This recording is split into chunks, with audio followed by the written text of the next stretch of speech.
शिव पुराण के अनुसार कामदेव ब्रह्मा के मन से उत्पन्न हुए थे। एक अन्य कथा के अनुसार वे श्री लक्ष्मी के पुत्र थे। शिव पुराण में बताया गया है कि ब्रह्मा के मन से उत्पन्न होने के तुरंत बाद कामदेव अपने निर्माता के सामने खड़े हुए और पूछा, काम दर्पयानी, या मैं किसे प्रसन्न करूं। इस प्रसिद्ध प्रश्न से उन्हें कंदर्प नाम मिला और उनके पिता ने यह उत्तर दिया, तुम्हें अपने हाथों में पुष्प रूपी 5 बाण लेकर सृष्टि के शाश्वत कार्य में लगे हुए इस संसार में घूमना चाहिए और इस प्रकार जनसंख्या को बढ़ाना चाहिए। देवता भी तुम्हारे बाणों को रोक नहीं पाएंगे। इसी कारण से कामदेव को सबसे लोकप्रिय और प्रसिद्ध देवताओं में से एक माना जाता है। कामदेव का उल्लेख ऋग्वेद, अथर्ववेद और अन्य सहित विभिन्न शास्त्रों में भी मिलता है, हालांकि उनका उल्लेख पुराणों में अधिक प्रमुखता से मिलता है। प्रेम के परमेश्वर की उत्पत्ति। कामदेव के जन्म के बारे में कई अलग अलग तरीके से बताया गया है। कुछ पुराणों में कहा गया है कि कामदेव भगवान ब्रह्मा के दिमाग से उत्पन्न हुए थे, जबकि अन्य मान्यताओं के अनुसार वे श्री के पुत्र हैं। उन्हें भगवान विष्णु के रूप में भी देखा गया है। भगवान कृष्ण या कृष्ण के पुत्र प्रद्युम्न को कामदेव का अवतार माना जाता है। कुछ जगहों पर कामदेव को भगवान विष्णु का पुत्र भी बताया गया है। कामदेव का चित्रण। प्रेम के देवता को एक सुंदर, युवा पंख वाले व्यक्ति के रूप में चित्रित किया गया है, जिसका रंग हरा है। वह गन्ने से बना एक विशेष धनुष धारण करते हैं, जिस पर गुनगुनाती हुई मधुमक्खियां और 5 प्रकार के सुगंधित फूलों से युक्त तीर होते हैं। वह तोते की सवारी करते हैं जो उनका वाहन है। उनके साथ वसंत, वसंत के देवता और अप्सराएं, गंधर्व और किन्नर हैं। कामदेव की पत्नियां रति हैं, जो दक्ष और प्रीति की पुत्री हैं। रति का उल्लेख अधिक प्रमुखता से किया गया है, जो इच्छा का प्रतीक है। उन्हें रतिकांत, अनंग, मदन, पुष्पवान और पुष्पधन्वा और कई अन्य नामों से जाना जाता है। कामदेव ने भगवान शिव का ध्यान भंग किया। जब भगवान शिव की पत्नी सती ने अपने पिता दक्ष द्वारा भगवान शिव का अपमान किए जाने के कारण अग्नि में प्रवेश किया और मृत्यु को गले लगा लिया, तो वे पूरी तरह से हताश और क्रोधित हो गए। उन्होंने अपने कर्तव्यों को त्याग दिया और गंभीर ध्यान में चले गए।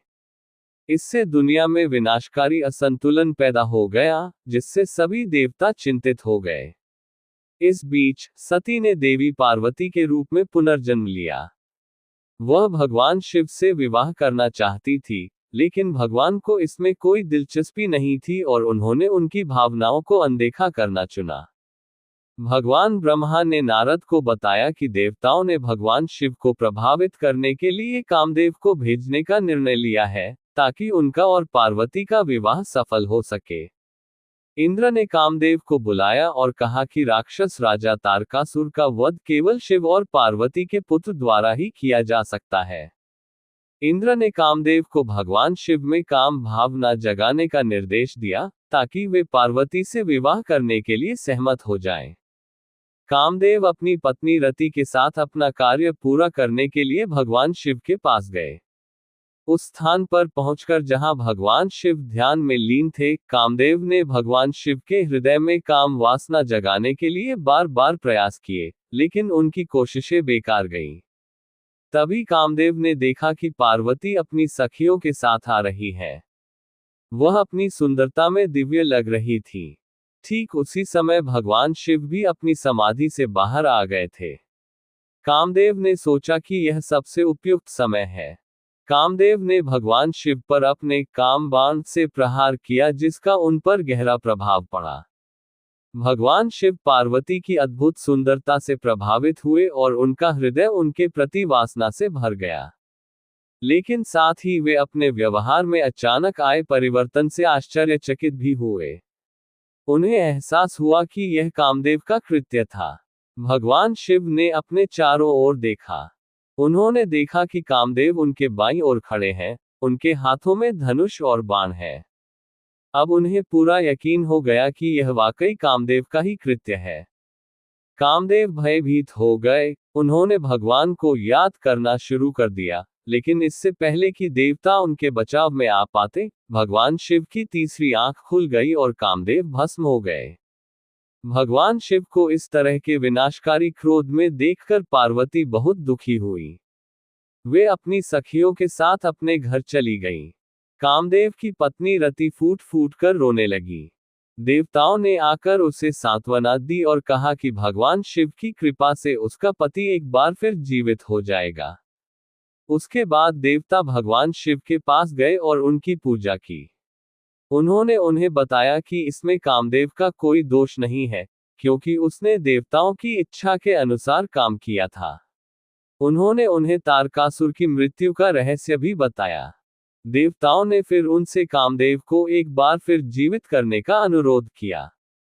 भगवान शिव ने देवताओं को बताया कि द्वापर में कामदेव कृष्ण और रुक्मिणी के पुत्र के रूप में जन्म लेंगे। शंबर नामक राक्षस उन्हें समुद्र में फेंक देगा। वे उस राक्षस को मार देंगे और रति से विवाह करेंगे, जो समुद्र के पास एक नगर में रहेंगी। लेकिन देवता संतुष्ट नहीं थे। उन्होंने भगवान शिव से रति को उसके पति से मिलाने में मदद करने का अनुरोध किया। तब भगवान शिव ने उन्हें बताया कि कामदेव उनके गण बनेंगे, लेकिन उन्होंने उन्हें ये तथ्य किसी को भी न बताने की चेतावनी भी दी। इसके बाद रति उस शहर में चली गई जहां द्वापर में राक्षस शंबर के प्रकट होने की उम्मीद थी। देवता भी स्वर्ग वापस चले गए। कामदेव की मृत्यु के बाद भी भगवान शिव का क्रोध शांत नहीं हुआ और पूरी दुनिया में भगवान शिव का प्रकोप बढ़ने लगा। सभी जीव जंतु भयभीत हो गए। वे भगवान ब्रह्मा के पास गए और उनसे शिव के क्रोध से बचाने के लिए प्रार्थना की।